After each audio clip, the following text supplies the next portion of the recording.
तया निज भाव अभाव जताई तुनो सहज रूप दर्शन आत्म रूप अनुपम अद्भुत त्याई लखी भक्ति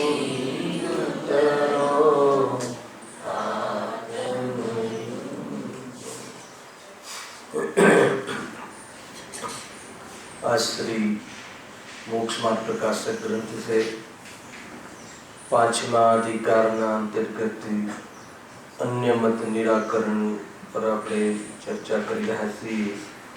એમાં ગઈકાલે નૈયાયિક મત પેજ નંબર છે 128 નૈયાયિક મતનું નિરાકરણ।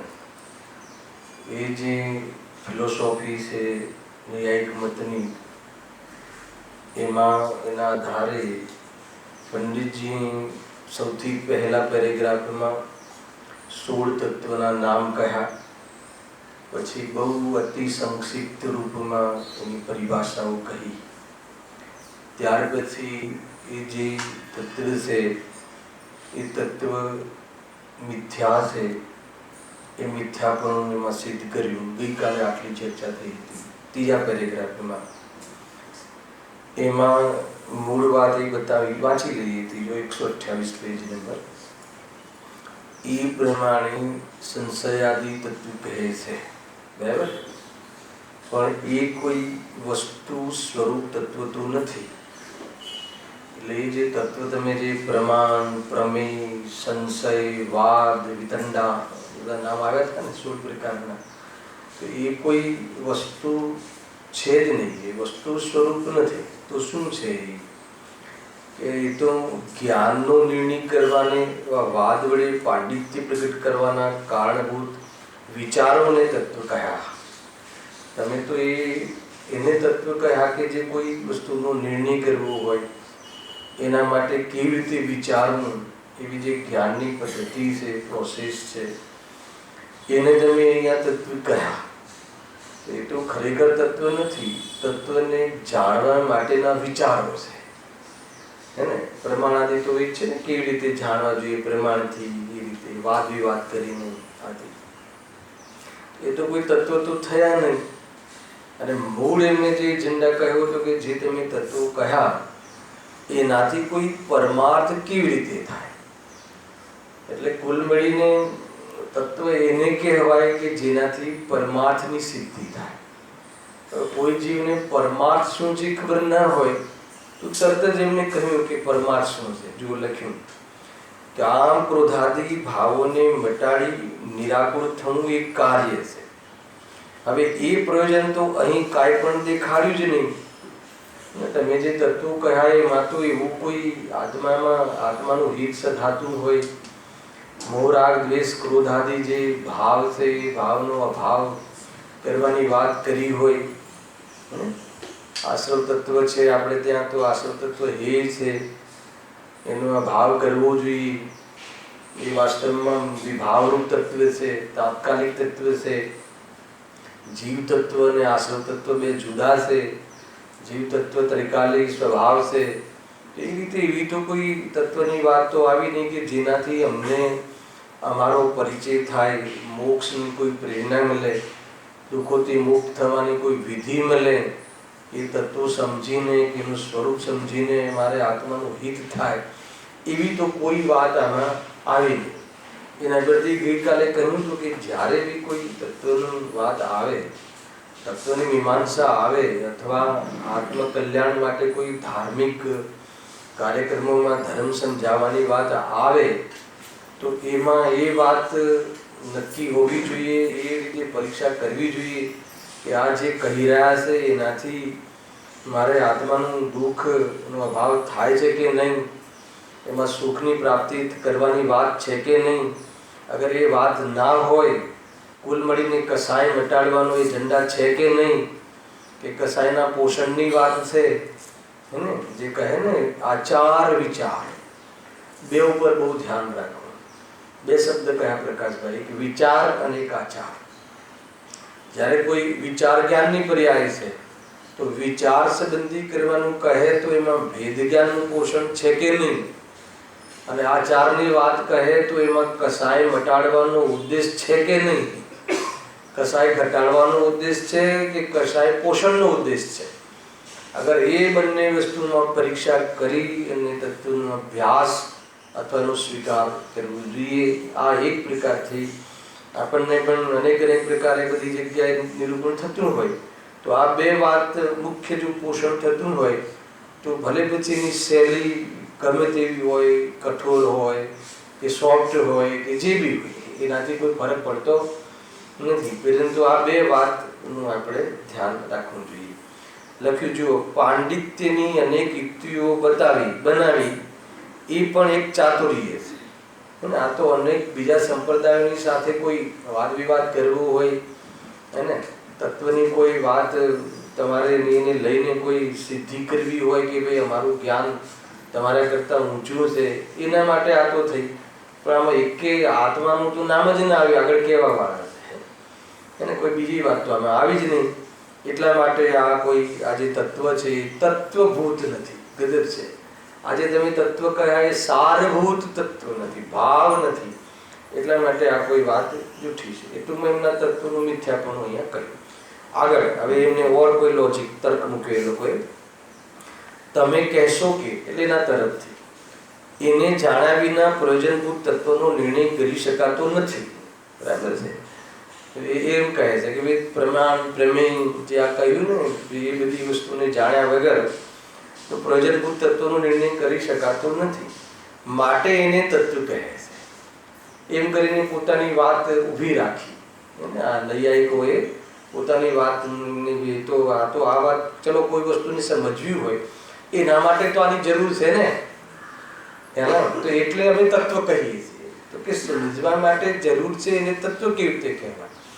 જેને સમજવું છે કે જેનાથી પ્રયોજનની સિદ્ધિ થાય એને તો તત્વ કહેવાય.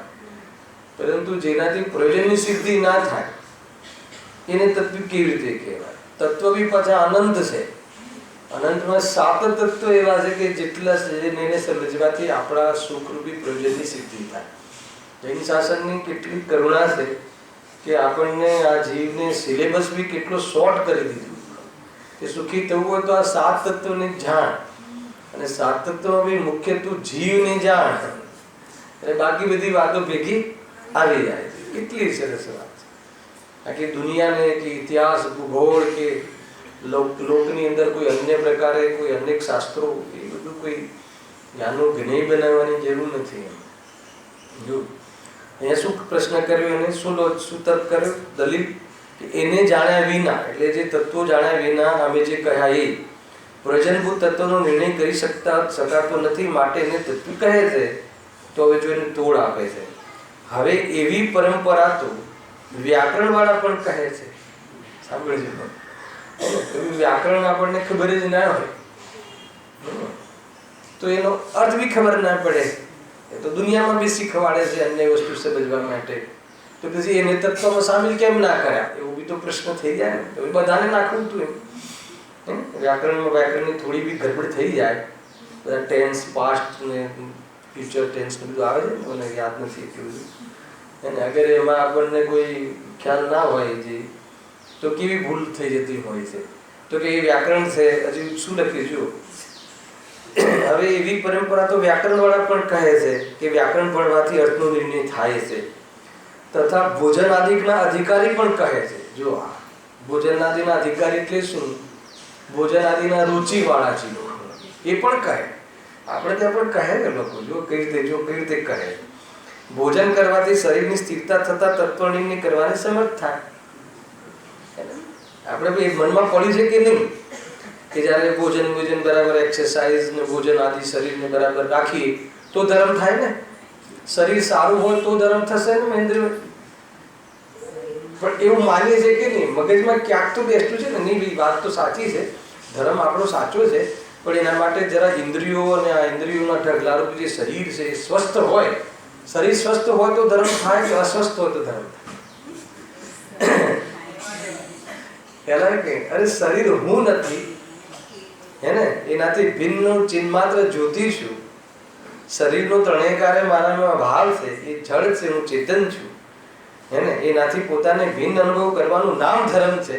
અને તું કહે છે કે શરીરને સારું રાખીએ અને પછી ધર્મ કરીએ, એ વાત ક્યાં આવે છે? શરીરને સૂકવીને ધર્મ થતો નથી કે શરીરને તાજું રાખીને ધર્મ થતો નથી. બે માન્યતાઓ ચાલુ છે. અને એક જણ એમ કહે છે કે શરીરને એવું સૂકવી નાખો ઉપવાસ કરીને કે જેથી ધર્મ થાય.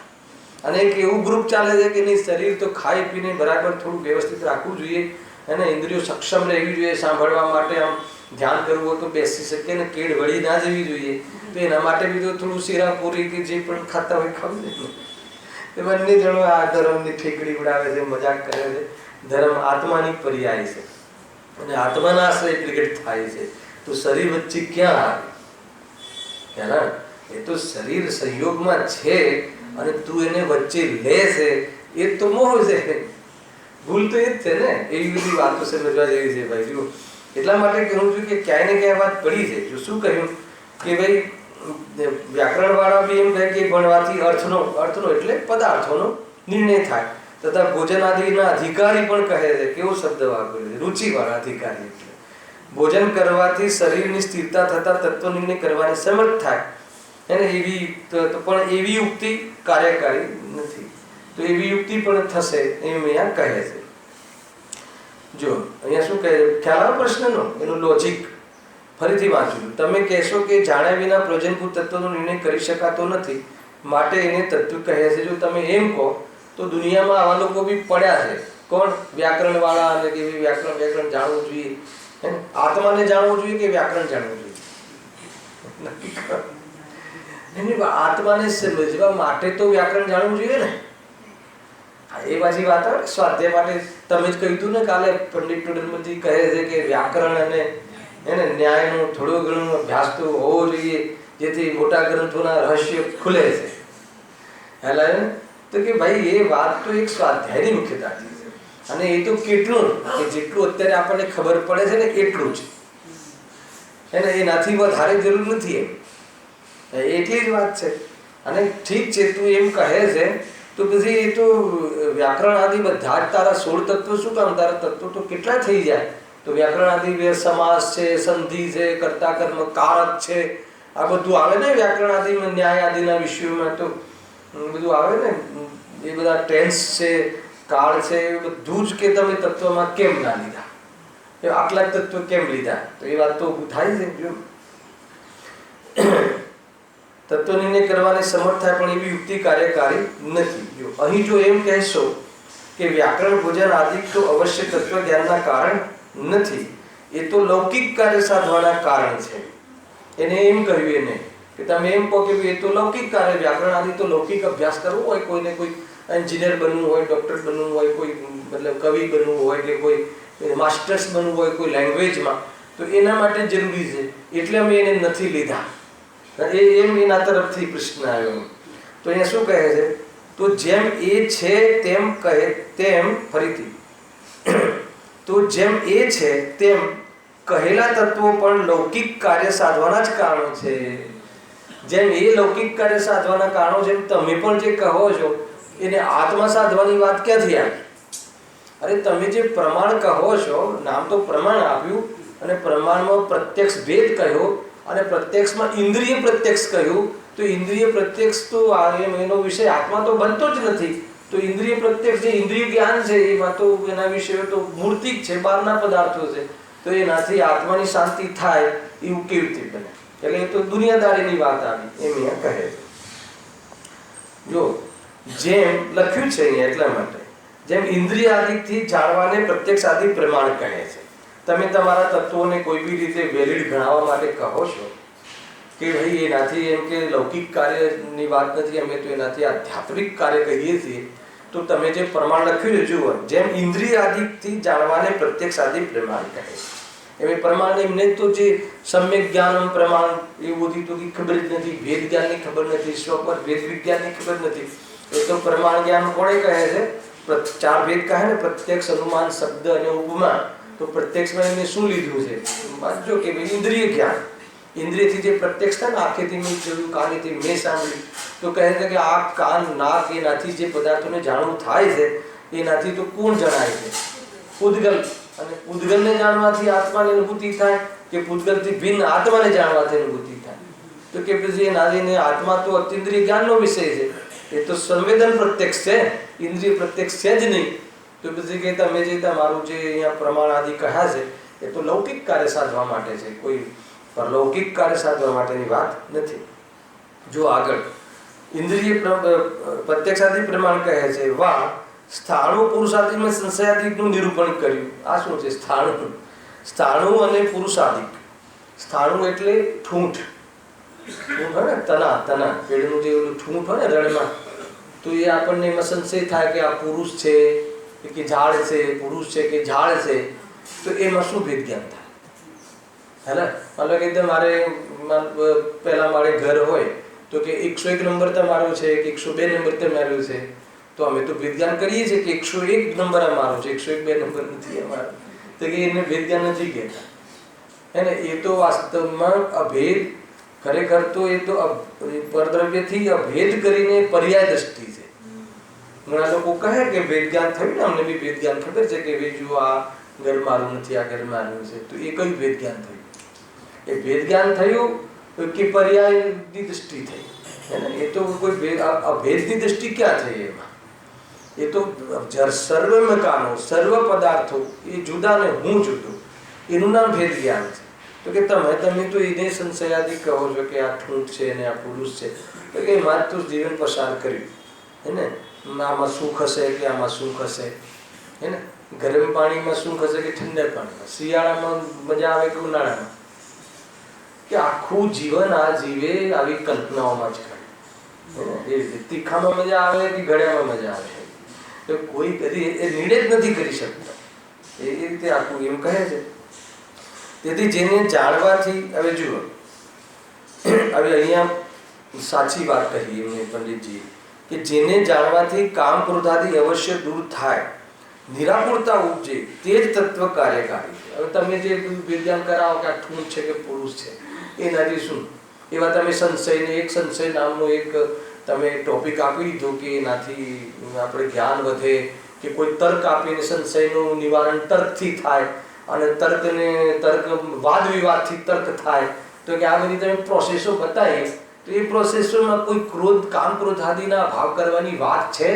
એવી થોડી એક ગંધ આવે છે એમાંથી કે તમે જે વિધિ કહી ઉપર કહીને આ વિધિ કે પહેલા સંશય કરવો જોઈએ, અને સંશયનું નિવારણ શાંતિ થાય, તર્કથી થાય. વાત તો સાચી છે હે ને, એનાથી પ્રયોજનની સિદ્ધિ થાય. અને તર્ક કેવી રીતે થાય? તો કે વાદ વિવાદ, આચાર્ય અને શિષ્ય વચ્ચે વાદ વિવાદ થાય, અને એમાં બી વિતંડાવાદ બી છે. તો એ રીતે અનેક પ્રકારથી વાદ વિવાદ કરી અને સિદ્ધિ કરવાની. શું સિદ્ધિ કરવાની? કે જાણમાં જીવ છે, કે હું જીવ છું, કે હું જીવ છું એવી સિદ્ધિ કરવાની વાત તો તમારામાં કીધી જ નથી. જાણમાં જીવ છે તો જગદીશચંદ્ર બોઝે બી નક્કી કર્યું કે મને કયો મોક્ષ મળ્યો. આખું જીવન એક પાનામાં જીવ છે એટલું નક્કી કરવામાં મૂર્ખ છે કે એટલું આખું જીવન બરબાદ, એની બુદ્ધિ બરબાદ કરી નાખીને દુનિયામાં મોટો વૈજ્ઞાનિક કહેવાય, અને હાર તોરા પહેરીને ખુશ થઈને ચાલ્યો ગયો નરકમાં. શું મતલબ છે? ખ્યાલ આવે? આખી વસ્તુ કોઈ મતલબ નથી ભાઈ. અને આપણને એમ લાગે કે જગદીશચંદ્ર બોઝ ને ફલાણા વૈજ્ઞાનિક બાબા એટોમિક ના શું મતલબ છે? એ તો બધા અપ્રયોજનભૂત તત્વ. એને ખબર છે કે જેમાં જાણવામાં આવે છે જ્ઞાન તત્વ છે, હે ને, આ બધું જેમાં જે રિસર્ચ થયું અને રિસર્ચ જેનામાં જ્ઞેય બન્યું એ જ્ઞાન છે, અને એ હું છું, હે ને. તો એવી તો ખબર જ નથી. તો કે એમ રહીને રાગના ભાવની, માનના ભાવની, ક્રોધાદિના ભાવની, તો એક વી જગ્યાએ તમે જે પ્રમાણ આદિની વિધિ કહી એમાં તો ગંધ બી નથી આવતી, કે આમ કોઈ સારો બી નથી આવતો કે ભાઈ તું આ તત્વનું થી તારો ક્રોધ મટી જશે, કે તને મુક્તિ મળશે, કે કર્મની નિજરા થશે, કે તને સ્વરૂપની લીનતાનો કોઈ આમાં તને માર્ગ મળશે. એવી તો એક બી વાત નથી. તમને ખ્યાલ ના આવે આમ શું કહીને શું કહું છું? એમ કહીને એમ કહું છું કે આ બધો માર્ગ છે, હે ને. તમને મેં કાલે કહ્યું હતું કે આના જે તોડમાં, આના જે ખંડનમાં આપણા તત્વનું નિરૂપણ આવે છે. સાચા તત્વ, આપણા એટલે સાચા, એટલે સાચા એ આપણા, એમ, અને એ રીતે એવા તત્વનું નિરૂપણ આવે છે. તો એના દ્વારા આપણે આપણી બુદ્ધિને વ્યવસ્થિત કરીએ. મતિ વ્યવસ્થિત કરવી એ બી એક પૂર્વની તૈયારી છે. મતિ વ્યવસ્થિત કરવાની સાથે સાથે શ્રદ્ધામાં સ્વરૂપનું વલણ બનવું એ અંતરણ પુરુષાર્થ છે, અંદરનો પુરુષાર્થ છે, પેટનો પુરુષાર્થ છે. અને એને લઈને પ્રતીતિ પ્રગટ થઈ જાય એ વાસ્તવમાં સાચો પ્રગટ પુરુષાર્થ છે. અને સ્વરૂપ લીનતા અને પ્રતીતિ થયા પછી સ્વરૂપમાં સ્થિરતા વધારે એ પુરુષાર્થનો વિકાસ છે. અને સ્થિર થઈ જાય કાયમ એ પુરુષાર્થનું ફળ છે. અને આ છે જૈન શાસન, આ છે જૈન મહારાજ. ખ્યાલ આવે છે સંગીત કેટલું સરસ છે, સુંદર. ક્યાંય નથી જવાનું. આના માટે સુખી થવા માટે ક્યાંય જવાનું નથી, હે ને. જ્યાં છું ત્યાં પોતાની સાથે રહેતા શીખો. આ દિવાળીમાં એક વાર્તા ઉઠાઈ હતી, બરાબર છે કે તમે હતા. પોતાની સાથે રહેતા શીખો, કેવી રીતે રહેવું, હે ને. ઘડીકમાં કોઈ વક્તવ્ય સાથે, માનો વક્તવ્ય સાથે કેટલું સરસ સુંદર વર્ણન કરી રહ્યો છું મહેન્દ્રભાઈ. નહીં, એનો અર્થ કે હું વક્તવ્યની સાથે રહું છું અને મેં મારી શાંતિ ખોઈ નાખી. હવે 4 જણ કે એના કરતા 7મો લીધો હતો, એક કે 9મો લીધો હતો, એક એમ કે નહીં આ બરાબર છે, આ તો ક્યારે સાંભળ્યું નથી. હવે મારી મજા એ લોકોની કોમેન્ટ્સના આધારે થઈ ગઈ. ખ્યાલ આવે કે નહીં? બીજે સ્ટાર્ટ ને હવે મારી મજા તો મારી કોમેન્ટ્સના આધીન થઈ ગઈ, પરાધીન થઈ ગઈ. તો હવે જ્યારે મહેન્દ્રભાઈ કે નહીં ભાઈ આ તો બહુ ન્યાયના વિષય, મજા આવી ગઈ. થોડી વાર પછી કાલે એ વાત પડી, બે બેને એવી વાતો કરે કે આ શું આ વિતંડા ના કરતા, તો મારી મજા બગડી ગઈ. તો હું કોની સાથે છું? ખ્યાલ આવે કે નહીં? આ છે ભાઈ માર્ગ. તો વાણી જુદી, આત્મા જુદું, વાણીનો ભાવ જુદો. કેટલું સરસ છે. વાણી અજી તત્વ, વાણીનો ભાવ આશ્રવ તત્વ, અધ્યાત્મમાં એવી પૂદગલ જેવું. ખ્યાલ આવે કે નહીં? અને એ જેને અને હું જીવ તત્વ, આ બધું જેનામાં જણાય છે એ હું જીવ તત્વ. જાણવાનો મારો સ્વભાવ, જાણવાની ડ્યુટી નહીં, જાણવાની મજબૂરી નહીં, જાણવાનો મારો સ્વભાવ. એટલે આશ્રવ કરવાનો મારો સ્વભાવ નહીં. કેટલી બધી વાત છે. અને સીધું આ ભેદ ક્યાં છે? 7 તત્વ આમ ધારા દેખાય તમને. જ્યાં જુઓ ત્યાં 7 તત્વની અંદર પૂરું વિશ્વ સમેટાઈ જાય. અને એના અંતર્ગત કહે કે દ્રવ્ય ગુણ પર્યાયમાં પૂરું વિશ્વ, વિશ્વમાં દ્રવ્ય ગુણ પર્યાય સિવાય બીજું છે શું, હે ને. ખરેખર તો દુનિયામાં અગર પદાર્થોનો કોઈ બોધ કરવો હોય તો 2 જ પદાર્થો છે. કયા? એક સ્વ અને એક પર.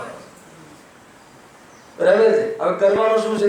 મતલબ સુખી થવા માટે જે સ્વ છે એમાં આપનાપન કરવાનું છે, અને પર છે એમાં પરાયપન કરવાનું છે. પરને પર કરવાનું છે કે પરમાં પરાયપન કરવાનું છે? હાલાકી નહીં. હવે છે.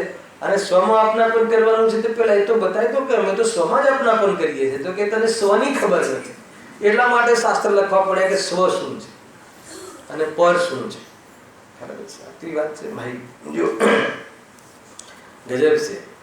અહીંયા શું કહે છે કે બહુ ગમે છે આ કથન મને.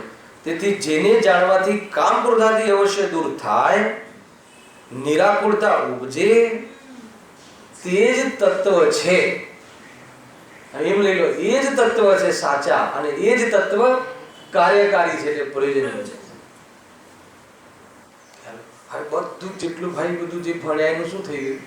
એનું આટલું બધું 15-20 વર્ષ અમેરિકા જઈને શીખી આવ્યા ને ક્યાંક ઓસ્ટ્રેલિયા જઈને ભણી આવ્યા ને એ શું થઈ ગયું કે એ જે પણ થઈ ગયું હોય એનાથી કોઈ કામ ક્રોધ મટાડવાની વાત એમાં આવી હતી, હે ને. એમાંથી કોઈ મતલબ કે હું કોણ છું એની કોઈ મેસેજ આવ્યા હતા? એવો કોઈ ઉપદેશ એમાં હતો? પોતાની પહેચાન, આઈડેન્ટિટી જે આપણે અનાદિથી ભૂલી ગયા છે, એની આઈડેન્ટિટી એમાં કોઈ જગ્યાએ હતી? તો કે કંઈ જ નહોતું એમાં. તો પછી આપણે શું કર્યું કહેવાય?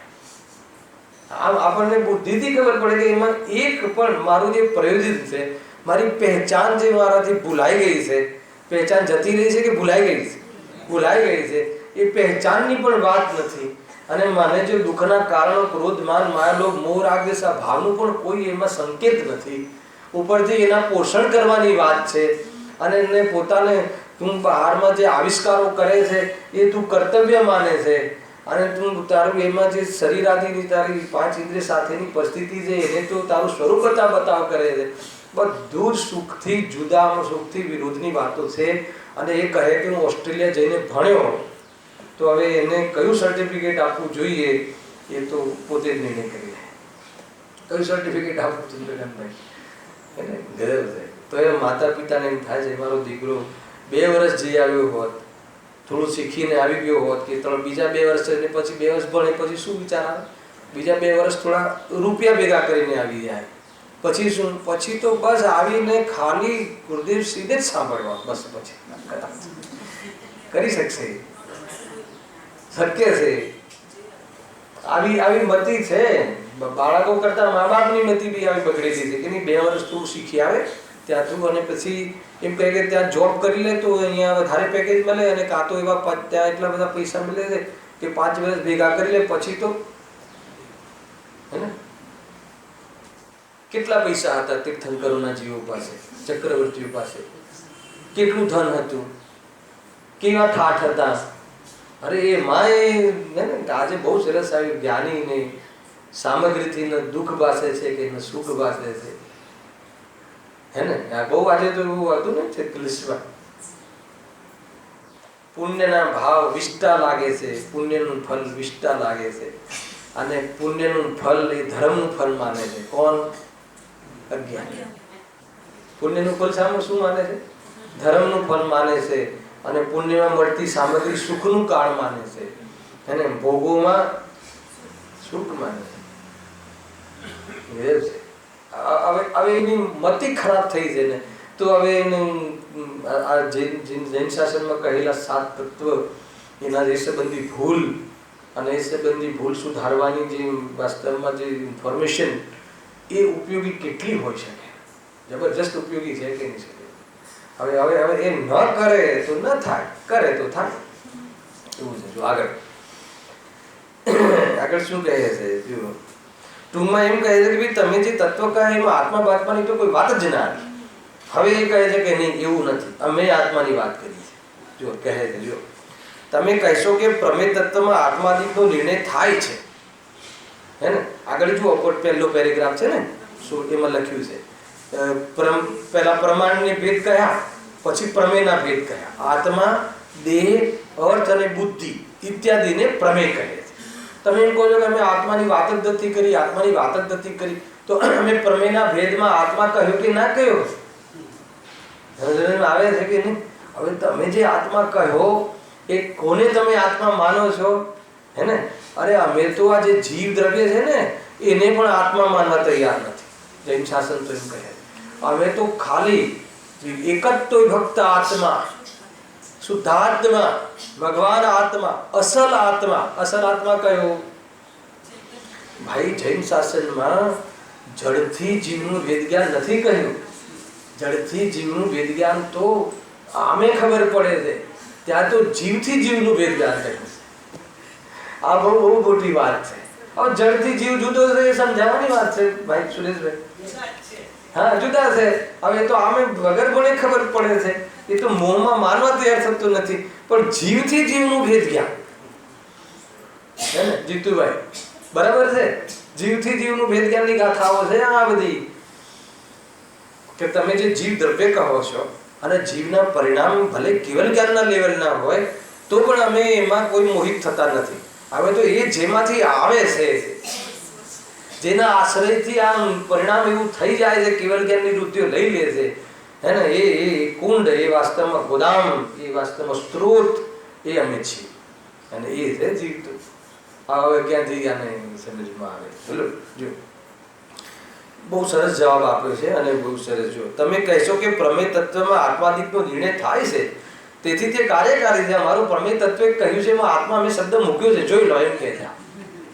હવે જવાબ આપે છે, જો પણ પ્રમેય તો બધી વસ્તુઓ છે, હે ને. પ્રમેય તો બધી વસ્તુઓ છે, પ્રમિતિનો વિષય નથી એવી કોઈ પણ વસ્તુ નથી.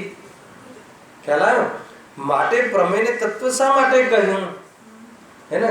તત્વ તો બધી વસ્તુઓ થાય, તો કે પ્રયોજનભૂત તત્વ જે તમે અમે આત્માને અલગ શુદ્ધ આત્માને તાર્યો, જીવ તત્વ. 7 તત્વમાં જીવ પદાર્થની વાત છે, જીવ દ્રવ્યની વાત છે કે જીવ તત્વની વાત છે. અને આ ક્લાસમાં મેં લીધેલું છે, શનિવારના ક્લાસમાં બહુ મહેનત કરેલી છે. હવે નેક્સ્ટથી પાછા કન્ટિન્યુ કરી રહ્યા છીએ આપણે. નેક્સ્ટ શનિવારથી ઘણી બધી વાતો ભણવાની છે આપણે. હજુ તો ઉપયોગ ચેપ્ટર તો બાકી જ છે, વિશેષ ગુણ તો આપણે ગયા જ નથી, એને મુખ્ય વાત છે. તો જો શું કહે છે પ્રમેય તો પ્રમિતિ એટલે જ્ઞાન, પ્રમિતિ એટલે જે જ્ઞાન, પ્રમિતિ જે સર્વનું જ્ઞાન છે, જ્ઞાનનું પરિણામ છે એને પ્રમિતિ કહે છે. અને એમાં તો સર્વ વિશે પ્રમેય બને છે. તો સર્વ વિશે પ્રમેય બને છે તો એમાં આત્મ તત્વ ક્યાં તાર્યું તમે? અને જેમાં જે પ્રમિતિ છે, જેમાં પ્રમેય બને છે, એ જ્ઞાન, એ જ્ઞાયક હું છું. અને જ્ઞાનમાં સર્વ જાણવામાં આવવા છતાં જ્ઞાન મલિન થતું નથી, ગેકૃત અશુદ્ધતા થતી નથી. છઠ્ઠી ગાથા એવું ક્યાં કહ્યું છે તમે? તમે તો એમ કહો છો કે જે જાણવા, જે પ્રમેય પ્રમિતિ થઈ ને એ મહાન. અહીંયા કહે છે કે અમારે ત્યાં કેવલ જ્ઞાનને મહાન કહ્યું જ નથી. કેવલ જ્ઞાનને મહાન કહ્યું છે કે જ્ઞાન સ્વભાવને મહાન કહ્યું? સમજમાં આવે છે? આનો અર્થ રાજભાઈ સમજમાં આવે છે? અને જ્ઞાનને મહાન કહ્યું એટલે જ્ઞાન એટલે કોણ? આત્મા. એ આત્મા કોણ? હું. કેવલ જ્ઞાની કેવલ જ્ઞાનને લઈને મહાન છે કે જ્ઞાન સ્વભાવ છે એટલે મંગલ છે? જીવ જ્ઞાન રૂપી જ્ઞાન સ્વભાવ જીવનો છે એટલે મંગલ છે. બસ વાત એટલી છે કે જ્ઞાન સ્વભાવ હું છું એમ આત્માના દર્શન કરે. તમને ખ્યાલ છે? આ જ્ઞાન સ્વભાવ મારો છે, હું જ્ઞાનમય છું, હું ચૈતન્ય મૂર્તિ છું, એનો અર્થ શું? કોઈને ખબર છે? થોડું વિજ્ઞાન લઈ લઈએ કે આપણને ન મને મજા આવે છે કથનો કહીને ચાલ્યા જવામાં, વગર પ્રયોગે ન તમને મજા આવશે. બતાવો કે આ તો રોજ ને આપણે સાંભળીએ છીએ કે હું જ્ઞાન સ્વભાવી ભગવાન આત્મા, હું ચિન્હ માત્ર જ્યોતિ, હું ચૈતન્ય મૂર્તિ છું, હું જ્ઞાયક છું, જ્ઞાયક છું, જ્ઞાયક છું, પ્રભુ છું, ભગવાન આત્મા. બરાબર છે? તો એનાથી શું? તમે જ્ઞાન સ્વભાવી તમે છો સંપલિત, એમ જ્યારે અહીંયાથી કહ્યું, એનો શું અર્થ? એને કેવી રીતે પ્રયોગમાં બેસાડવું? એમાં શું કહેવું? એ કહીને શું કહેવું? કોઈ કહેશે? હે ને? કોઈ કહેશે? બહુ સરસ. જ્ઞાન સ્વભાવી હું છું એનો અર્થ કે હું અકર્તા છું. આ નીકળે છે. માન લો કે તમે દુકાન મકાન એ સંબંધી તમે એ દુકાન મકાન તમે કર્યા કે દુકાન મકાનને તમે જાણ્યા? હે, તમે રોજ સવારે રોટલી બનાવો છો કે બનતી રોટલીને જાણો છો? તમે શું માનો છો અને છો શું? પતિ કે આટલું જ છે મુક્તિ માટે. માનો છો શું? અત્યાર સુધી કેટલી રોટલી બનાવી? કેટલી બનાવી હશે જીવે રોટલી? આજ સુધી કે નથી બનાવી. અને આ તો કહે છે કે 50 વર્ષથી રસોઈઘર મારા કંટ્રોલમાં છે. તો એ કહે છે એટલે કે તું તારું કાર્ય હે ને, જે દ્રવ્યમાં જે હોય એ રીતે પણ ને એનામાં જે ગુણ હોય એ રૂપે કાર્ય થાય. કે તારામાં જ્ઞાન છે તો જ્ઞાનનું કાર્ય થયું કે રોટલી બનાવી. આ વચ્ચે રોટલી બનાવવાનો રાગ અને મેં બનાવી એવી મિથ્યાત્વ, એ તો કે એ તે કર્યું, પણ એ કરવા છતાં તું જ્ઞાનમય રહ્યો કે મય થઈ ગયો? તો પછી એ રોટલી બનાવવાની તો વાત જ નથી અને મેં બનાવી એ ભ્રમ છે. એ ક્લિયર થઈ ગયું તો જ્ઞાન શું થઈ ગયું? સમ્યક થઈ ગયું. અને જ્ઞાન સમ્યક થઈ ગયું તો શું થઈ ગયું? નિર્ભાર થઈ ગયું. ભાઈ હું જ્ઞાન સ્વભાવી છું એનો અર્થ કે આ જળ સ્વભાવી છે ને હું જ્ઞાન સ્વભાવી છું, એ બે જુદા છે. અને જ્યારે આ બે જુદા છે, અષ્ટાનિકાનો પર્વ પ્રારંભ થઈ ગયો છે ને, તો થોડીક દેવો ત્યાં જઈને સમજી આવે એ આપણે અહીંયા ના સમજીએ. હે જાણનાર છું એમાં અકર્તાનો સ્વાદ આવે તો બરાબર છે, નહીં તો કથનમાં જાણનાર છું એનો અર્થ કે હું અકર્તા છું. જાણનારનો અર્થ કે હું જ્ઞાતા દ્રષ્ટા છું. જ્ઞાનને વચ્ચે શું કામ લાગે? પૂરા સમયસારમાં જ્ઞાન જ્યોતિ, વેદ જ્ઞાનમાં દરેક સમયસારના દરેક અધિકારમાં સૌથી પહેલા જ્ઞાન જ્યોતિ ઉદિત થઈ મુદિત થઈ એ શું કામ મૂકી દે છે? એનો અર્થ કે જ્ઞાન જ્યોતિને શું કામ લાવે વચ્ચે? કોણે જાણે છે ને કોણે નથી જાણતો એ તો વિષય જ નથી અધ્યાત્મનો. એ તો દર્શનનો વિષય છે, દાર્શનિક વિષય છે. અને આત્મા પરને જાણે છે કે સ્વને જાણે છે, સ્વ પર પ્રકાશક છે, એ તો એ વાસ્તવમાં દાર્શનિક વિષય છે. એ અલગ ફંડામેન્ટલ વાસ્તવમાં મેટર છે. જ્યારે અધ્યાત્મ આવે ને, હું તો જાણનાર છું એટલે હું કરનાર નથી, હું જાણનાર છું એટલે હું જડ નથી. આ તમે અનુભવમાં આવી ગયું એટલે આત્મા અને એનાથી બધું સિદ્ધ થશે. હે ને? હું જાણનાર છું એટલે હું એક છું, એક છું એટલે એકરૂપ છું, એટલે હું શુદ્ધ છું. અને આવું ક્યારથી છું? અનાદિથી. ક્યાં સુધી? એટલે એવો હું ધ્રુવ છું. આ છે સમયસાર. આ રીતે છે. હું એક છું, હું શુદ્ધ કેમ છું? હું એક છું. હવે સિદ્ધિ કરો કે હું શુદ્ધ કેમ છું. કેમ કે જો મને રાગ આવે તો ક્રોધ આવે તો પરમ દિવસે, પણ એ જતો રહ્યો, એનું જ્ઞાન છે. એનો અર્થ કે હું એમય થયો નથી એટલે શુદ્ધ છું. જ્ઞાનથી આ રીતે શુદ્ધતાની સિદ્ધિ કરવાની છે. અરે તે તો આ પટ્ટીને અહીંયાથી તે હટાવી કે અહીંયાથી અહીંયા હટવાના કાલમાં તે જાણ્યું. ના પણ નિમિત્ત તો છું ને. તો કે યોગ અને ઉપયોગ તો નિમિત્ત છે ને. તો યોગ એટલે આત્માના પ્રદેશોનું કંપન અથવા શરીરની ચેષ્ટાઓ, અને ઉપયોગ એટલે ત્યાં કયો ઉપયોગ લેવો છે? જેની સ્વચ્છતામાં બધું ઝલકે છે એ ઉપયોગ નહીં. રાગથી સંયુક્ત થયો છે એ ઉપયોગ. તો એ ઉપયોગને જ્ઞાની પોતાના સ્વરૂપમાં ભેળવીને અનુભવ કરતા જ નથી. એટલે નૈમિતિક ભાવનો પણ કરતા નથી. કેટલી વાત છે, જો જોરદાર છે, કોઈ સામાન્ય વાત નથી ભાઈ. આ તો ચૈતન્ય સ્વરૂપ છું. આપણે એક શબ્દ બોલી જઈએ છીએ પણ એની પાછળ આટલી બધી મેટર છે. જ્યારે જ્યારે ચૈતન્ય સ્વરૂપ છું એમ યાદ આવે હે ને, ત્યારે કોઈ બી કર્તૃત્વનો બોજો ન અનુભવાય તો તમે ચૈતન્ય સ્વરૂપ છો એમ તમે અનુભવ કરી રહ્યા છો એમ સમજો. હા,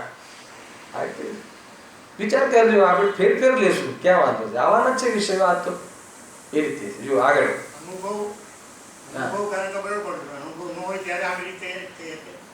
અનુભવ ના હોય ત્યારે અનુભવ માટેનો આ વિચાર શક્તિમાં ચાલે છે, અને વિચારની કોટીમાં લેવું જોઈએ, અભ્યાસમાં રાખવું જોઈએ. અભ્યાસમાં રાખવાથી આપણે જે કર્તા બુદ્ધિ છે અને જ્ઞાતા બુદ્ધિ મૂર્છાઈ ગઈ છે અને એને ચાન્સ મળે છે. હે ને? આપણામાં જ્ઞાતાપણું છે, કર્તાપણું નથી. જ્ઞાતૃત્વ તો કર્તૃત્વ છે, પણ અન્ય કર્તૃત્વ નથી. હે ને? આત્મામાં જ્ઞાતૃત્વનું કર્તૃત્વ તો છે, પણ રાગનું કર્તૃત્વ કે રાગના ત્યાગનું કર્તૃત્વ નથી. કઈ ગાથા? 34મી જ્ઞાન પ્રત્યાખ્યાન. હે ને? આત્મા રાગને કરે છે કે આત્મા રાગને ત્યાગ કરે છે? શું કરે? અરે આત્મા રાગને કરે છે એ વાત જ નથી, રાગને જાણે છે. હે ને? તો ત્યાં બી જ્ઞાતૃત્વ જ આત્માનું કર્તૃત્વ છે. તો રાગનો ત્યાગ કરે છે કે રાગ ન રહ્યો એનું જાણવું થાય છે. અચ્છા, માની લો કે આપણે આમાં એકત્વ બુદ્ધિનો ત્યાગ કરવો હોય, આમાં એકત્વ બુદ્ધિનો ત્યાગ કરવો હોય શરીર આદિમાં, તો કેવી રીતે કરશું? બતાવું જરા, પ્રયોગ કરીને બતાવો. હે? પેલા વિધિ તો સમજો. પેલા એ તો કહો કે આમાં એકત્વ બુદ્ધિ છોડવી હોય તો શું કરવાનું? આપણે એકત્વ બુદ્ધિ છોડવા માટે શું કરીએ છીએ? અરે પેલા એક છીએ એ હવે જુદા છે માનવા તૈયાર થતા નથી. છતાં આપણે અહીંયા આ જુદા છીએ, આમ એકત્વ બુદ્ધિ છોડવી છે. તો છોડવામાં શું કરવાનું? શરીર છૂટું કરી દેવું, તો ઉપર 15મા માળેથી પડતું મૂકવું. અરે એમ જાણવું કે આ હું નથી. શું કહ્યું? એમ જાણવું કે આ હું નથી. એનું નામ શરીર આદિના એકત્વનો ત્યાગ. એમાં શું કર્યું? ત્યાગમાં જાણવું થયું કે શરીરનો ત્યાગ થયો? તો જાણવાનું કર્તૃત્વ થયું કે કોઈ ત્યાગનું કર્તૃત્વ થયું?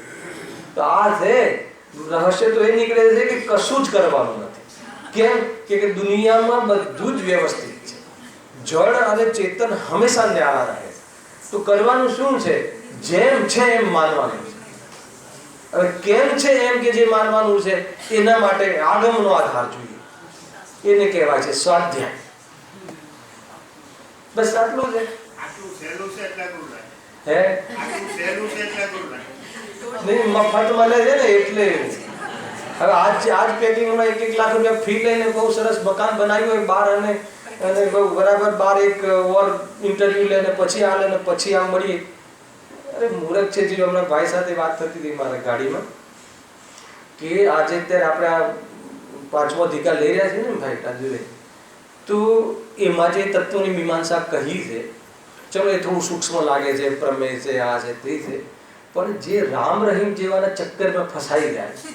હવે એમાં તો કોઈ બુદ્ધિનું દેવાનું, એ તો અભણ હોય તોય ખબર પડે કે આ જે બતાવે છે તો તદ્દન જૂઠું છે. તો એને આખું ડેરા જેવું આખી સત્તા ઊભી કરી આ લોકોને છેતરીને. તો એમાં તો આટલા સૂક્ષ્મ વાત નથી ને. એમાં તો કંઈ બુદ્ધિ બહુ લગાવવાની નથી. પણ મોહમાં બધું જ પોસિબલ છે. જો આખી કેટલું મોટું નીકળે છે કૌભાંડ, અને એમાં કેવા લોકો ફસાયેલા નીકળે છે. અને એવી શ્રદ્ધા કે આજે બી માનવા તૈયાર નથી કે અમારા રામ રહી ખોટા છે. હવે ગજબ છે આ મોહનો મહિમા. તો જુઓ, ચલો હવે તમે એમ કહો કે ભાઈ આટલા બધા આ બધા પ્રમેય, સંશય, દૃષ્ટાંત, સિદ્ધાંત, અવયવ, તર્ક એ બધા તો કોને ખબર પડે? એમાં તો કઈ બુદ્ધિની જરૂર નથી ને, તો બી લોકો ફસાય છે. અને બહારના નવી નવી અદ્યતન લાભ અપાવડાવે ને ભોગોની કોઈ સામગ્રીનો ઉપાય બતાવે તો ગમે તેવો અંજાઈ જાય છે. અને એમાં મૂર્ખ બની જાય છે કે એને પોતાના છોકરાને બી સોંપી દે છે. ગજબ છે. એટલે મોહમાં તો જીવ શું નથી માનતો. મોહમાં કરવાના નામે માનવાનું હોય છે. બહારમાં કરવાનું તો કોઈ જગ્યાએ લખ્યું જ નથી. ગજબ છે. બહુ વિચાર કરવા જેવું છે. અને એમ સમજીને એમ સમજવું કે આપણી પાસે જે મેટર છે, આપણી પાસે જે માર્ગદર્શન છે, અને આને એટલી રસિક છે કે તમે વારંવાર એનું તમે ભોલન કરો ને પ્રકાશભાઈ, તો તમને એમ લાગે સુકૂન મળે, તમને વૈકલ્પિક અપેક્ષિત બી તમને શાંતિ મળે, અને એને લઈને આપણે સાચો પુરુષાર્થ માટે પ્રેરાઈએ. આમાં કોઈ ઇલોજિકલ નહીં, કોઈ અંધશ્રદ્ધા નહીં, કોઈ જગ્યાએ કોઈ પરાધીનતા નહીં. વિચારવામાં બી કેટલું જોરદાર. આ હું ચેતન સ્વરૂપ છે એટલું કહ્યું એમાં બધું જ આવી જાય. હું જ્ઞાન છું એટલું જોરદાર છે. તો પણ આપણે ખબર નહીં, હું એ જ કહી રહ્યો છું કે આપણને હવે આ વારંવાર નહીં મળે. એને આ એટલા માટે આ ગુરુદેવ શ્રી કરુણા કહીને વારંવાર કહે કે ભાઈ તને આ વાત મળી છે, અને બહુ પોચી ભાષામાં કહે કે તું આ બહારમાં રમકડા કમાવામાં ને એ ધમાવામાં તે સમય ગુમાવી દીધો, અને એ બી મળવું તારે યત્નને આધીન નથી ને મળી જાય તો એમાં સુખ નથી. અને તું આમ જાણે એમ લાગે કે ગુરુદેવજીને અંદર એવો ભાવ આવતો હોય કે જલ્દી આ નામ હું અંદર મૂકી દો આ તત્વનું જ્ઞાન. ઘણી વાર એમની જે સમજાવવાની જે તીવ્રતા હોય છે ને, એમાં એવું લાગે કે અંદરમાં કરુણા છે કે નહીં. ક્યાં ફસાય છે આ જીવ, ક્યાં ફસાય છે આ જીવ. ગજબ છે. જો હા, તમે કહેશો કે પ્રમેય તત્વમાં આત્માદિનો નિર્ણય થાય છે, તેથી તે કાર્યકારી છે. પણ પ્રમેય તો બધી વસ્તુઓ છે, પ્રમિતિનો વિષય નથી એવી કોઈ પણ વસ્તુ નથી. તો માટે પ્રમેયને તત્વ શા માટે કહ્યું? આત્માદિ તત્વ કહેવાતા હે ને. તો એમાં તો જ્ઞાનમાં તો બધા વિષયો બને છે. કાં તો બધાને તત્વમાં નાખો, હે ને, કાં તો બધી જે પ્રયોજનભૂત છે આત્મ તત્વને કહો. તો એવું તો કઈ કાલે તમે જે આત્માને કહો છો એને હમણાં કહેવા વાળા છે. વેરી નેક્સ્ટ પેરેગ્રાફમાં તમે આત્મા કોને કહો છો એની બધી ચર્ચા નીચે આવવા વાળી છે. જો તમે કહેશો કે હા આગળ વળી આત્મા લખ્યું છે તરત જ છે, વેરી નેક્સ્ટ. વળી આત્માદિકનું સ્વરૂપપણું પણ અન્યથાપણું પણ કર્યું છે. ચલો તમે જે પ્રમેયમાં આત્મા કહ્યો તો બતાવો આત્મા કોણ છે. હવે પૂછો એમને, સ્પષ્ટતા જ નથી, બતાવી જ નહીં શકે પહેલા તો. અને જે બતાવ્યું છે એ આપણા ગળે નહીં ઉતરે. હા બતાવ્યું છે હમણાં અહીંયા. એમને જે બતાવવાનો પ્રયાસ કર્યો, કેમ કે સ્પષ્ટતા જ નથી, હે ને. અને એ તો ઠીક છે, આપણે અનાદિથી કેટલાય તીર્થંકરો થઈ ગયા, અનંતકાલ થવાના છે. એક તત્વમાં ફેરફાર હોઈ શકે, ના હોઈ શકે. પંચમ કાળમાં મોક્ષ માર્ગ કોઈ અલગ પ્રકારનો, ચતુર્થ કાળમાં જરા બધા સહનન વાળા હતા એટલે અલગ પ્રકારનો, અને અત્યારે સહનન બધા કેવા છે, કમજોર છે, તો અત્યારે થોડા અલગ પ્રકારના છે. ન થાય તો નહીં કર, પણ માર્ગ અલગ છે એમ નથી.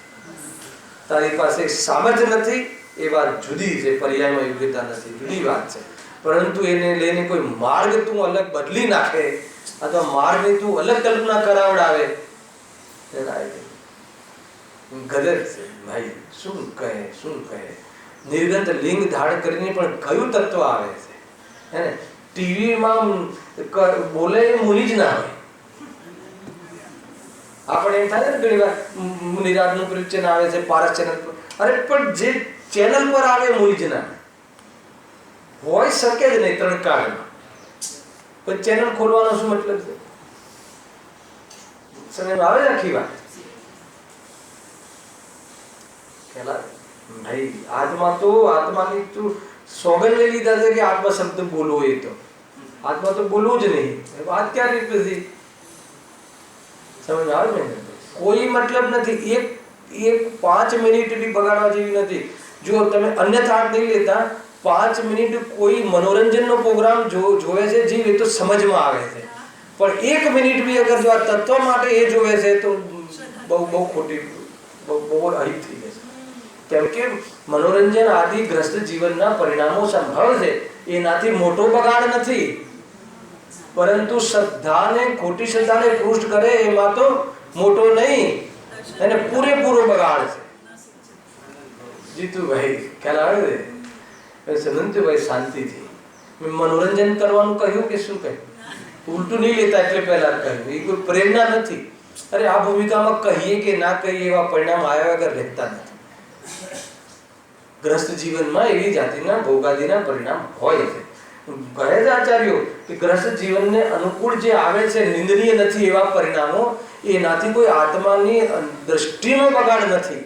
ઠીક છે, એનો વિતરાગતા વધારવામાં એ બાધક ભલે હોય, પરંતુ દૃષ્ટિમાં કોઈ બગાડ કરી શકતા નથી. પરંતુ જે તત્વનું નિરૂપણ જ ખોટું છે, જ્યાં એમાં તને રસ આવે છે કે નહીં સાચા, કે થોડાક તો સાચા, થોડાક તો સાચા, તો કહે છે કે તું પરેશાન થઈ જશે. હા, ઘણી બધી વાતો છે ભાઈ, આવ્યા રાખશે. હવે તો આ જયારે તોડવાનું જ છે આપણી મનોગ્રંથિ, હે ને, તો એ બધી વાત આવવાની છે. જો વળી આત્માદિકનું સ્વરૂપપણું અન્યથા પ્રરૂપણ કર્યું છે. તમે જે આત્માનો દાવો કર્યો, પણ તમે આત્મા માટે શું કહો છો એ અમે કહીએ છીએ. જુઓ, એમ પક્ષપાત રહિત વિચાર કરવાથી ભાસે છે, હે ને? બહુ સરસ વાત લખી છે. જો થોડુંક મગર આપણે વિચારીએ તો આત્માદિકનું સ્વરૂપપણું પણ અન્યથા પ્રરૂપણ કર્યું છે. એમ પક્ષપાત રહિત વિચાર કરવાથી ભાસે છે. તું પક્ષપાત રહિત જો વિચાર કરે તો આત્માનું સ્વરૂપ જો તું કહે છે તને અન્યથા ભાષિત થશે. પણ તમે પક્ષપાત રહિત, પક્ષ હોય કે નહીં અમારે ત્યાં તો આમ જ છે, તો પછી તને નહીં સમજાય. મને બતાવો અમારે ત્યાંનો શું અર્થ? મને હજુ બી ખબર નથી પડતી અમારે ત્યાંનો શું અર્થ. માનો કે તમે જે બી તમે વૈષ્ણવમાં જન્મ્યા હોય કે તમે સિદ્ધમનમાં જન્મ્યા હોય, તો એ તો તમે તો 50 વર્ષ આપણે આવ્યા થયા, એ મત તો હજારો વર્ષ પહેલા હતો, તો એ મત આપણું કઈ અપેક્ષા થઈ? ભાઈ જીતુભાઈ, માનો કોઈ વૈષ્ણવમાં જન્મ્યો છે, તો વૈષ્ણવમાં તો મારું કઈ રીતે થઈ ગયું? એ તો તારા પહેલાથી છે, તો ત્યાં જન્મ થયો એટલે તારો થયો એવું થોડી છે. અરે એ મતનો શું ફંડામેન્ટલ છે, એની શું દાર્શનિકતા છે, અહીંયાની શું દાર્શનિકતા છે, સત્ય ક્યાં છે, સત્યની ખોજ, એનું અન્વેષણ, એ સૌથી પ્રથમ ભૂમિકા છે જીવ. કરી લીધું કર્મવાળા જીવોએ, કરી લીધું ગુરુદૃષ્ટિએ, કરી લીધું બેનશ્રી, કરી લીધું જન્મ થયો ત્યાં, અને સત્યની ખોજ કરી લીધી. નાના નાના પૂર્વના સંસ્કારો કાંઈ નથી હોતા, ભૂલી ગયા. સમજ આવ્યું કે નહીં? પૂર્વના સંસ્કારો તો 40 વર્ષ શું કર્યું એમાં, ત્યાં શું કામ બગાડ્યું ક્ષણ? એવું નથી હોતું. અરે ઉપડ્યો પુરુષાર્થ, ઉપડ્યો તો ઉપડ્યો. તમે આવે છે કે નહીં? બહુ ભાઈ વિચારવા જેવું છે. ભૂતકાળની કોઈ કિંમત નથી, ભૂતકાળની કોઈ કિંમત નથી. એમ કહે છે જન શાસન, આજે તું શું કરવા વાળો છે એ નક્કી કરી દઈશ. ભગવાન બની શકે. ગઈકાલે આ ભૂલ થઈ ગઈ, પેલા આ થઈ ગયું, છોડ થઈ ગઈ, એનું શું કરવું? વર્તમાન પુરુષાર્થ જ કામ કરે છે. ભૂતકાળનો કોઈ લાભ, અરે આપણે તે પર્યાય પ્રાગ ભાવ, પ્રધ્વંસા ભાવ, પરસ્પર અપ્રવત, એ સીમી ગાથા, હજારો તમને પ્રમાણ આપ્યું.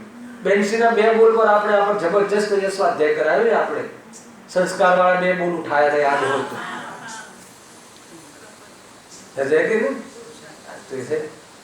કાર્ય તો પુરુષાર્થથી થાય છે. એ તો કોઈ જીવને લાભો હોય તો કહે કે ભાઈ તું 2-4 કલાક વાંચ, સંસ્કાર પડશે તને. કયા સંસ્કાર? સમ્યક દર્શન હોય એ સંસ્કાર. બાકી કશાયની મનતા હોય છે, અને પુણ્યનો ઉદય જે હોય. સંસ્કાર 2 પ્રકારના, મિથ્યાત્વ અને સમ્યક. અનાદિથી સંસ્કાર છે. કયા છે? એક તો બુદ્ધિ કરવાના, અને કઈ આદત છે ખોટી? રાગ દ્વેષ કરવાની.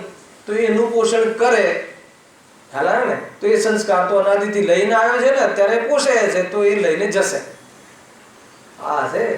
બાકી ઠીક છે, પુણ્યનો ઉદય, પુણ્ય બંધ થાય છે, પણ નેક્સ્ટ ભાવમાં સાચા દેહ શાસ્ત્ર ગુરુ મળશે, એટલું છે. હાલા, તો અત્યારે મળ્યા છે એનું શું? નેક્સ્ટમાં મળશે, પછી મળશે. ઘણી બધી વાતો.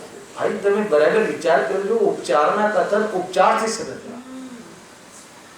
અને જો વર્તમાન પર્યાયમાં તમે પુરુષાર્થ વર્તમાનનો નહીં માનો તો ભીલ જેવા લોકોએ એને મોઢામાં માંસ હોય એવા સિંહ જેવા જીવોએ વર્તમાનમાં કામ કરી લીધું કે ના કરી લીધું? અરે સીધા નિગોદથી આવીને કામ કરી લીધું. કયો સંસ્કાર હતું? સીધા નિગોદથી આ એકાદ રસ વ્યવહાર રાશિમાં આવ્યા છે કીડા મકોડામાં, માની લો કદાચ ડૂબી એમાં ત્યાં કયા સંસ્કાર પાડ્યા? અસંગની સુધી તો કોઈ બહારનો બુદ્ધિનું કામ જ નથી હોતું, મન જ નથી હોતું કે હિત અહિતનો વિચાર કરે. સીધો અસંગથી આવે છે અને સીધો આ ભાવમાં પુરુષાર્થ કરી અને દીક્ષા ધારણ કરે છે કે દિનેશ્વરી દીક્ષા આપો પ્રભુને, મોક્ષે ચાલે જાય છે. ભાઈ વર્તમાન પર્યાયમાં હાલ તાકાત વાળો જીવ છે ત્રણેય કાળે, એવું હાલ નક્કી કરે હે ને, એ કાળ શુદ્ધ પર્યાય વર્તી રહી છે. બહુ શાંતિથી વિચાર કરજો, બહુ મજાનો વિષય છે. જો ત્રણેય કાળે શુદ્ધ છું એવું હાલ છે કે નહીં, એનું નામ કાળ શુદ્ધ પર્યાય. ના ખબર પડે ના તોય કાળ શુદ્ધ પર્યાય, ખબર પડે તો લાભ મળે, કાર્ય શુદ્ધ થઈ જાય. બરાબર. શું કહે જો? હા, વળી આત્માધિકનું સ્વરૂપનું અન્યથા પ્રરૂપણ કર્યું છે એમ પક્ષપાત રહિત વિચાર કરવાથી ભાસે છે. જો સાંભળજો, જેમ કે આત્માના બે ભેદ તેઓ કહે છે. કોણ કહે છે? એ લોકો નહીં. આપણે ત્યાં કેટલા ભેદ કરીએ છીએ? 3. બહિરાત્મા, અંતરાત્મા, પરમાત્મા. અને આપણે જે ભેદ કરીએ છીએ અવસ્થાની ઓળખ છે. બહિરાત્માપણું હોય છે, સ્વરૂપનું લક્ષ કરે તો અંતરાત્માપણું પ્રગટ થાય છે, એમાં ડૂબી જાય તો આત્મા પરમાત્મા બની શકે છે. આવું કયું આત્મા કરી શકે છે? દરેક આત્મા. અને એમને ત્યાં આત્મા અને બે ચૂપ જે કહ્યા, બે ભેદ કહ્યા. કયા બે ભેદ કહ્યા? પરમાત્મા અને જીવાત્મા. બરાબર. હવે સાંભળજો, એમને ત્યાં આત્માનું સ્વરૂપ. પરમાત્મા કોને કહે છે? એમને ત્યાં કોઈ પરમાત્મા બનતું નથી અને કોઈને બનવાનો અધિકાર નથી. એમને ત્યાં એક અદ્વૈત પરમ બ્રહ્મ નામનો એક પરમાત્મા સદાકાળ સુપર જે પાવર વાળો એક હોય છે, એનું નામ પરમાત્મા. એ સૃષ્ટિનો કર્તા છે. એ આગળ તો બહુ આવી ગયું ને, અને અહીંયા બી કહે છે અને લોજિક આપે છે કેવી રીતે. ત્યાં તો એવું અનુમાન કરે છે, પરમાત્માને સર્વનો કર્તા કહે છે, ત્યાં એવું અનુમાન કરે છે, એવી રીતે કહે છે, સિદ્ધિ કરે છે કે આ જગત કર્તા વડે નિપજ્યું છે. પેલા તો એક સામાન્ય કથન, આ જગત કર્તા વડે નિપજ્યું છે. હવે કેમ? તો એનો બી હેતુ આપે છે એ લોકો. આ ખોટા હેતુ છે, ધ્યાન રાખજો. એ કાર્ય છે, કારણ કે કાર્ય છે, જે કાર્ય છે તે કર્તા વડે નિપજે છે. પેલા તો એને આપણને સિદ્ધાંતમાં બાંધ્યા. કેવી રીતે? જો કોઈ કાર્ય થાય તો એનો કર્તા હોય ને. જેમ કે માટલું આદિ, માટલું હોય, માટલું બને તો કુંભાર હોય કે ના હોય? કેમ ન બની જાય? માટલું હોય ત્યાં માટી તો હોય, અમે માનીએ છીએ ઉપાદાનને, પણ કુંભાર બી હોય કે ના હોય? હવે આવી ગયું તમારી વાત. હા, જો અમારી વાત આવી. રોટલી બને એમાં લોટ તો હોય જ, પણ બાઈ જોઈએ કે ના જોઈએ? કોઈ બી કાર્ય નીપજે તો કોઈ કરતા હોય કે ના હોય દુનિયામાં? અરે એને આગળ તો બહુ અદ્વૈતને તો બહુ ખંડન કર્યું છે કે ભાઈ તું તારો ઈશ્વર જ કરતા હોય તો તે આતંકવાદીઓને કેમ બનાયા? તો બધા સારા પુરુષો બનાવવા હતા ને, તો એકને દુઃખી એકને સુખી કેમ કર્યા? તો કેટલું? એ તો કે પ્રભાવ પાડવા માટે, એને કે થોડાક એવા ગુંડાઓ મોકલું, પછી હું અવતાર લઈને આવું અને પછી એને જીતું તો મારો પ્રભાવ દબદબો બની રહે. અરે કહે કે તું તો સ્વયં ઈશ્વર છે, તારે પ્રભાવ બનાવી રાખવા માટેની શું જરૂર છે? કેટલી ચર્ચા આગળ અદ્વૈતમાં, સર્વવ્યાપિકમાં, સર્વકર્તાપણમાં આપણે કરી આવ્યા છે. છતાં અહીંયા અલગ વાત આવી, અલગ રીતે. અને જે રીતે એ લોકો જે રીતે લોજિક મૂકે છે એને એ રીતે જ ખંડન કરે છે પંડિતજી. એ લોકો એમ કહ્યું કે જો કોઈ કાર્ય છે તો એનો કરતા હોય કે ના હોય, તો જગતનો કોઈ કરતા હોય કે ના હોય, તો પંડિતજી શું કહે છે કે એવા કેટલાય કાર્યો છે કે જે શાશ્વત છે. જેમ કે મેરુ પર્વત, જેમ કે સૂર્ય, જેમ કે ચંદ્ર, કોને કર્યો બતાવો? તો કે એ જ્યારે અનાદિ અનંત છે તો બાકીના કાર્યો પણ સ્વતંત્ર, સ્વાધીન, શાશ્વત કેમ ના હોય? એને એની રીતે જવાબ આપ્યો છે. બાકી તો જવાબ તો બહુ છે. કર્તા, કર્મ, અધિકરણ, પર્યાયના સત્કારક, વસ્તુના સત્કારક, એ પણ એમને કોઈ વચ્ચે તત્વ ન લાગ્યા. એનો તોડ એની બુદ્ધિમાં, એના વિચારો દ્વારા જ એના વિચાર ખોટા છે અને એ પ્રમાણે એમ છે ભાઈ સર્વજ્ઞ ભગવાનના કથન તો અઘાતી છે, એને ઘાત ન થાય, થઈ જ ના શકે. તેરે વિચાર અઘાતી હે, તેરે કથન અઘાતી, એવું की ભક્તિ છે મારા ખ્યાલ. જો આ સમાપ્ત કરીએ આપણે અધિકાર. આ જગત કર્તા વડે નિપજ્યું છે, કારણ કે એ કાર્ય છે, જે કાર્ય છે તે કર્તા વડે નિપજે છે, જેમ કે ઘટાદી. પણ એ પંડિતજી કહે છે આપણા તરફથી, પણ એ અનુમાન ભાસ છે, એને અનુમાનાભાસ છે. કેમ? એ તો આભાસ છે. કેમ? કારણ કે અહીં અનુમાનાંતર સંભવે છે કે તમે જે કહો છો એનું ખંડન થવા વાળી ચીજો ઊભી થાય છે. કથન એવું હોવું જોઈએ કે ખંડિત ના થવું જોઈએ, કથન એવું અઘાતી હોવું જોઈએ, કોઈ અપેક્ષા દ્વારા ઘાત ના થવું જોઈએ. અને સ્યાદવાદ પદ્ધતિ છે આપણે ત્યાં. આ જગત સમસ્ત કરતા વડે નિપજ્યું નથી, હે ને? ઠીક છે, કેટલીક જગ્યાએ કરતા છે, અમે તારી વાત સ્વીકાર બી કરીએ છીએ, પરંતુ કેટલીક ચીજો એવી પણ છે કે જે કોઈ કરી જ નથી, એ તો છે જ નહીં, એ તો બનેલી જ છે. જો કારણ કે એમાં કોઈ અકાર્યરૂપ પદાર્થો પણ છે, અને જે અકાર્ય છે તે કરતા વડે નિપજ્યા નથી, જેમ કે સૂર્યબિંબાદિક આવ્યું ને. તો હવે તારા ઈશ્વરે એને તો નથી કર્યું, આને કર્યું છે, તો એ તો પક્ષપાત થઈ ગયો, એ તો ભેદ ખંડન થઈ ગયું કથનનું. અનેક પદાર્થોના સમુદાય રૂપ જગતમાં કેટલાક પદાર્થો કૃત્રિમ છે અને કે જે મનુષ્યાદિક વડે કરવામાં આવે છે, તથા કેટલાક અકૃત્રિમ અને કુદરતી છે જેનો કોઈ કરતા નથી, એ પ્રત્યક્ષાદિક પ્રમાણથી અગોચર છે. બરાબર છે? તેથી ઈશ્વરને કરતા માનવો મિથ્યા. કેટલી રીતે ખંડન કરે છે પંડિતજી, બોલો. જો હવે જો હવે આ થઈ ગયું પરમાત્મા. આત્માના બે ભેદ, એક પરમાત્મા અને એક આત્મા, જીવાત્મા. આપણે ત્યાં આત્મા અનંત સંખ્યા અપેક્ષાએ અને આત્માની અવસ્થા એ અપેક્ષાએ ત્રણ ભેદ. બહિરાત્મા, જેની દ્રષ્ટિ આત્મા તરફ નથી, બહિરાત્મા આત્માની દ્રષ્ટિ કરે, અંતરાત્મા, અને સ્વરૂપમાં સમાઈ જાય પરમાત્મા. તો આવું જે પણ કોઈ આત્મા અવસ્થાઓને પ્રાપ્ત થાય છે તેને તે રીતે નિરૂપણ કરવામાં આવે છે. બરાબર? ક્લિયર છે. જો વળી તેઓ જીવાત્માને પ્રત્યેક ભિન્ન ભિન્ન કહે છે. પંડિતજી કહે છે એ તો સત્ય છે, અને એક શરીર શબ્દ હોવો જોઈએ અહીંયા છે, આમાં નથી. વળી તેઓ જીવાત્માને પ્રત્યેક શરીર ભિન્ન ભિન્ન કહે છે. એમાં છે શરીર? આ બુકમાં નથી. બરાબર છે? તો પ્રત્યેક શરીર ભિન્ન ભિન્ન કહે છે. હા, એ વાત બરાબર છે, પ્રત્યેક શરીરમાં ભિન્ન ભિન્ન આત્મા છે. પંડિતજી કહે છે એ વાત તારી સાચી છે, એટલી તો સાચી છે, પણ તારું પૂર્ણ સત્ય નથી. કોઈ અપૂર્ણ સત્ય હોય? એનો અર્થ કે અસત્ય છે. કેમ? કેમ કે ઇન્વર્ટેડ કોમા છે, આગળ કંઈક બીજું કહેવા વાળું છે. પરંતુ મોક્ષ ગયા પછી તેમને ભિન્ન જ માનવા યોગ્ય છે, પરંતુ તું મોક્ષ થઈ જાય છે પછી તો તું ભિન્ન માનતો નથી. એ તો કે પરમાત્મામાં જ્યોતિમાં જ્યોતિ બળી જાય છે, એ તો આત્મા નામની ચીજ પછી રહેતી જ નથી. તો કહે છે કે અમે જીવાત્મા નથી માનતા, અમે તો એક શુદ્ધાત્મા સ્વભાવે એનું લક્ષ કરે અને પરમાત્મા બનીને કાયમી આવ્યા બાદ સુખ લઈને પોતે સ્વતંત્ર રીતે આનંદનો ભોગ કરે છે. અમે એ રીતે માનીએ છીએ. તું તો જીવાત્મા છે, ભિન્ન ભિન્ન છે, પછી એ શું કરે? મોક્ષે જાય. એટલે એને અધિકાર સ્વતંત્ર રહેવાનો નથી, મોક્ષમાં બી પેલામાં ભળી જવું પડે. એવી જાતનો તારા ત્યાં મોક્ષ છે. જો એ જ પ્રમાણે તેઓ અન્ય તત્વોને પણ મિથ્યા રૂપે પ્રરૂપે છે. એ રીતે બધા તત્વો એમના ખોટા છે. બસ અંતમાં પ્રમાણાદિકનું સ્વરૂપ પણ અન્યથા કલ્પે છે. તે જૈન ગ્રંથોથી પરીક્ષા કરતા ભાષે છે. એમને જે પ્રમાણ કહ્યા ને અને પ્રમાણની વિવક્ષાઓ લો તો એમ જૈન ગ્રંથોને તમે કમ્પેર કરો તો આપણને ખ્યાલ આવે કે અન્યથા ભાષે છે. ટૂંકમાં પ્રમાણની વાત અહીંયા બહુ ખોલી નથી, કેમ કે જો ખોલત ને તો આ ન્યાયના ગ્રંથ થઈ જાય. એટલા માટે એમને ઈશારા કરીને આગળ ચાલે છે. એ પ્રમાણે નૈયાયિક મતમાં કહેલા તત્વ કલ્પિત જાણવા નેક્સ્ટ શનિ રવિએ વૈશેષિક મતનું આપણે આગળ વિચાર કરીશું, અને શનિવારે રાત્રિમાં આપણો આગળનો ક્લાસ ફરીથી પ્રારંભ કરીશું. સહેજાનંદ.